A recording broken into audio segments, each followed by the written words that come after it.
정부가 이른바 고령자 친화직종 노동자의 정년을 65세로 설정한 것을 권고하고 있습니다. 하지만 전북도청과 산하기관의 실태는 제각각이어서 형평성 논란이 일고 있습니다. 중국인 관광객을 억제한 한한령이 완화될 것이라는 예상이 나오고 있는 가운데 보안군이 크루즈 기항지를 조성해 중국 관광객 수요를 선점하겠다는 계획을 밝혔습니다.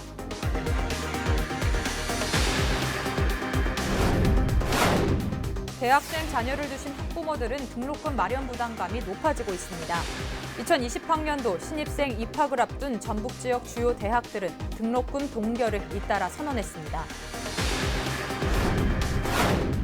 김제시가 설 명절을 맞아 15일부터 3일 동안 과대포장 제품에 대한 집중 지도 점검에 나섭니다. 과대포장 기준을 넘을 경우 300만 원 이하의 과태료를 부과할 방침입니다.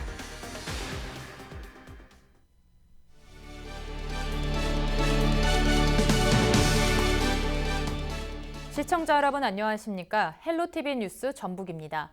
첫 소식입니다. 공공기관이나 사설업체에서 환경미화나 경비 업무를 하시는 분들의 경우 상대적으로 어르신들이 많은데요. 정부가 이른바 고령자 친화직종 노동자의 정년을 65세로 설정할 것을 권고하고 있습니다. 그런데 현실은 어떨까요? 전북도청과 산하기관의 실태는 제각각이어서 형평성 논란이 일고 있습니다. 김남우 기자가 취재했습니다. 전북도청 소속 환경미화원 30명은 올해부터 정규직으로 전환됐습니다. 하지만 공공부문 청년 연령인 만 60세를 넘어선 미화원 11명은 기간제 신분을 벗어나지 못했습니다. 전북도청에서 15년째 환경미화 업무를 하고 있는 만 61세 최순희 씨도 그 가운데 한 명입니다. 60세 하고 기간제로 넘어가지 않게라도 해줘야 하는데 기간제 넘어가서 차별하고 하니까 이런 걸 정말 다시 저기해서 해줬으면 좋겠어요. 도청에서 그런 걸 안 해주면 누가 해주고 누가 어디 가서 이러고 저기 하겠어요. 너무 천대받은 것 같아갖고 그때 상황에 지금 이제 시일이 가서 그런지 너무 좀 서글프고. 전라북도 산하기관은 어떨까?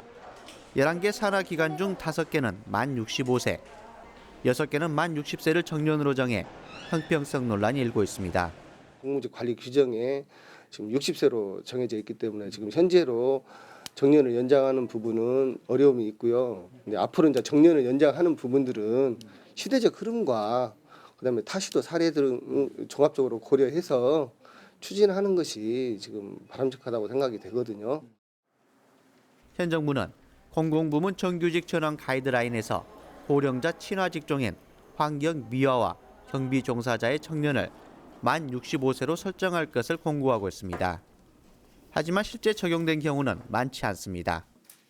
이 때문에 전북도의회는 조례 개정을 통해 고령자 친화 직종, 정년 만 65세 의무화를 추진할 계획입니다. 다른 공무직들과 균형을 맞춰야 된다라는 이유로 60세로 정한 것이 지금 잘못된 거고, 공무직 조례 개정이 좀 필요할 것 같고요. 산하기관들에 대해서는 조례 개정이 필요하다고 하면 그걸 검토할 계획입니다. 헬로티비 뉴스 김나우입니다. 대학생 자녀를 두신 학부모들은 등록금 마련 부담감이 많은데요. 2020학년도 신입생 입학을 앞둔 전북 지역 주요 대학들이 등록금 동결을 잇따라 선언했습니다. 전북대는 최근 등록금 심의위원회를 열어 2020학년도 등록금을 동결하기로 결정했습니다. 원광대는 올해 등록금을 동결하고 신입생 입학금을 33% 내린 22만 9천 원으로 정했습니다. 전북대와 원광대는 지난 2009년 이후 12년 연속 등록금을 인상하지 않았습니다. 전주대 역시 수업료를 6년 연속 동결하고 입학금을 33% 인하해 학부모 부담을 덜었습니다. 우석대도 올해 입학금을 33% 내리고 수업료는 동결하기로 했습니다. 김제시가 설 명절을 맞아 15일부터 3일 동안 과대포장 제품에 대한 집중 지도 점검에 나섭니다. 지역 내 대형 유통업체에서 판매하는 음식료와 화장품, 주류, 건강기능식품 등이 대상으로 선물 세트의 포장 재질과 방법을 점검합니다. 과대포장 기준을 넘을 경우 전문기관 검사 결과에 따라 300만 원 이하의 과태료를 부과할 방침입니다. 최근 한중 관계가 호전되면서 우리나라를 찾는 중국인 관광객을 억제한 한항령도 풀릴 거란 조심스러운 예상이 나오고 있습니다. 부안군이 크루즈 기항지를 조성해 앞으로 유입될 중국 관광객 수요를 선점하겠다는 계획을 밝혔습니다. 이진철 기자입니다. 지난 2016년 사드 사태로 한한령이 내려지면서 우리나라를 찾는 중국인 관광객은 여전히 적은 상태입니다. 이 여파는 크루즈 여행객 수 급감으로 이어졌습니다. 우리나라를 찾는 크루즈 관광객은 지난 2014년 처음으로 100만 명을 넘어섰고 이후 195만 명으로 정점을 찍었습니다. 사드 사태가 발생한 2016년 그 규모는 크게 줄어들어 지난해는 20만 명 수준에 머물렀습니다. 하지만 올해 시진핑 국가주석이 한국을 방문할 경우 중국발 관광 수요가 늘어날 것으로 기대되면서 크루즈를 통한 관광 규모도 증가할 것으로 예상되고 있습니다. 부안군은 올해 동북아 크루즈 기점지로 자리매김하겠다는 계획을 밝혔습니다. 부안군은 지난해 중국과 대만 선사 등과 MOU를 체결하며 기항지 조성을 위한 기반을 마련했습니다. 기본 항만 인프라가 갖춰진 격포항을 기항지로 조성해 대규모 관광객이 오고 갈 수 있게 한다는 계획입니다. 이와 함께 기항지 관광지 범위를 넓혀 익산 보석박물관과 전주 한옥마을과 연계한 새로운 관광 상품을 구상하고 있습니다. 특히 중국과 대만 등 동북아 크루즈 수요 급증에 적극 대응해 거점 대형 크루즈 기항지 구축을 최우선 목표로 추진하겠습니다. 한한령이 완화될 가능성이 큰 상황에서 동북아 크루즈 거점 기항지를 조성한다는 부안군의 전략이 맞아떨어질지 관심이 모아지고 있습니다. 헬로티비 뉴스 이진철입니다. 전라북도에서 초등학교에 들어갈 예정인 아동 31명의 소재가 불분명한 것으로 나타났습니다. 전라북도 교육청이 파악한 결과 올해 예비 소집에 나오지 않은 아동은 833명에 이릅니다. 이 가운데 802명은 해외에 살거나 다른 학교에 전학할 예정인 것으로 확인됐습니다. 전북교육청은 나머지 31명은 보호자와 연락이 닿지 않아 경찰에 조사를 의뢰할 계획이라고 밝혔습니다. 지난해 부안군 유천리에서 고려청자 가마터가 최초 확인돼 학계의 주목을 받았는데요. 부안 고려청자 유적지구 세계유산 잠정 목록 등재 신청에 따른 문화재청 현장 실사가 진행됐습니다. 부안군은 지난해 9월 문화재청에 세계유산 잠정 목록 등재를 위해 신청서를 제출했으며 이후 절차로 전문가에 의해 현장 실사가 이뤄졌습니다. 문화재청 세계유산팀은 담당 사무관과 학예사, 심의위원 3명이 군을 방문했습니다. 문화재청 관계자들은 부안청자박물관에서 부안 고려청자 유적지구의 현황과 유산의 가치를 보고받았습니다. 문화재청은 현장 실사 이후 올해 상반기에 심의위원들의 의견서를 제출받아 세계유산분과위원회를 소집해 심사를 진행할 예정입니다.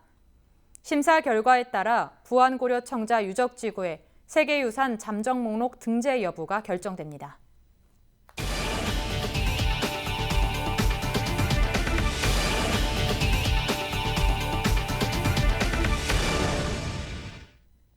남원 지역에서 열리는 춘향제가 올해 90회를 맞이하고 있습니다.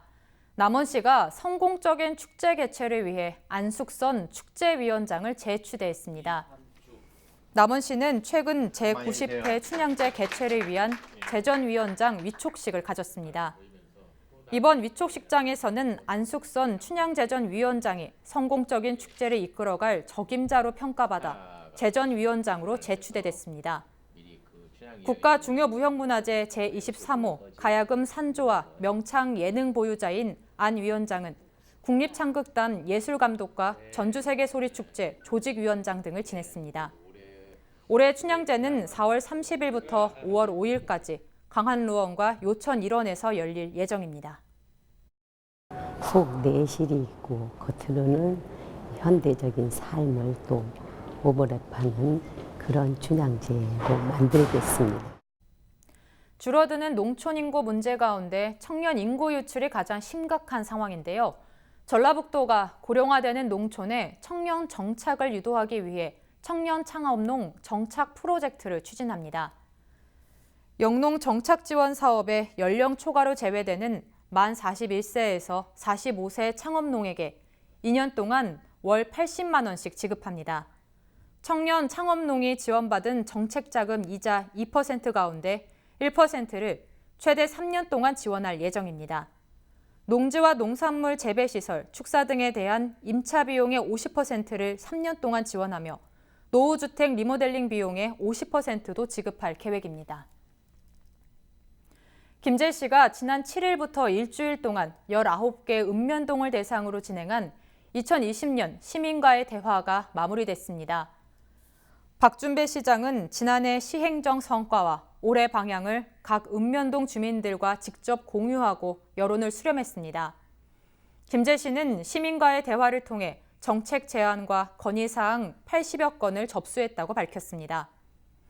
이어 관련 부서에서 행정 절차를 거친 뒤 추가 경정 예산에 반영하는 등 최대한 주민 불편 해소에 중점을 두고 추진하겠다고 덧붙였습니다. 정읍시 보건소가 원광대학교 병원 전북금연지원센터와 함께 2020년 찾아가는 통합 건강 캠프 순회 교육을 실시합니다.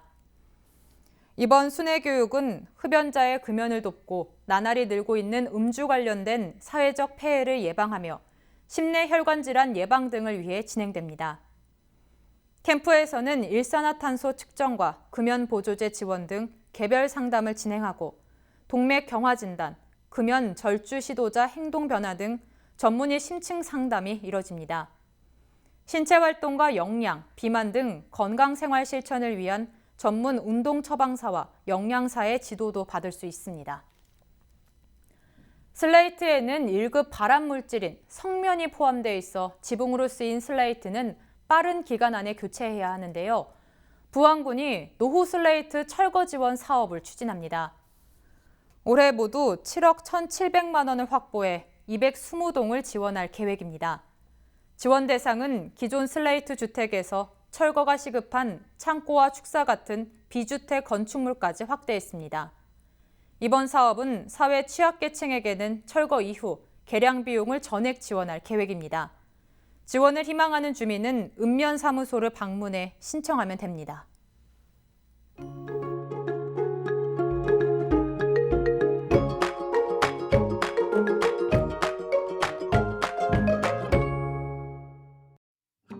한겨울 추위가 이어지고 있는 요즘인데요. 아침에는 영하 5도로 시작해서 낮 기온 6도까지 오르겠습니다. 금요일 아침까지는 예년 수준의 한겨울 추위가 이어지고 낮부터 서서히 누그러질 전망입니다. 일교차가 크게 벌어지는 만큼 계속해서 보온에 조금 더 신경 써주시기 바랍니다. 대기 상태도 원활해서 공기질 좋음에서 보통 단계를 보이겠습니다. 주간 날씨입니다. 주말부터는 예년보다 포근한 겨울 날씨가 이어지겠습니다.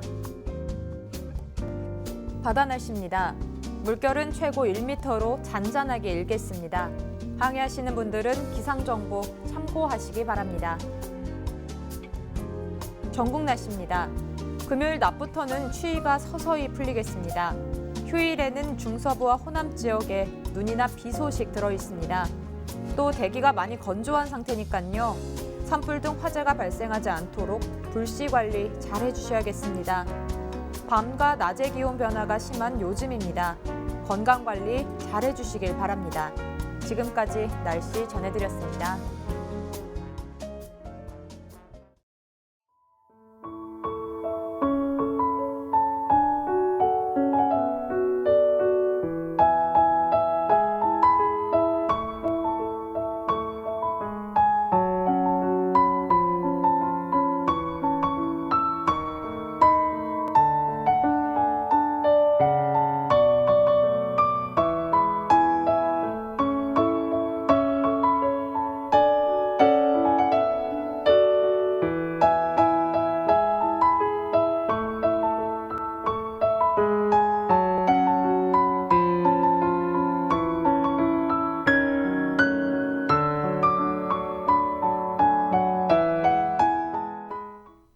이상으로 뉴스를 마칩니다. 저희는 언제나 지역 주민 여러분 곁에 있겠습니다. 고맙습니다.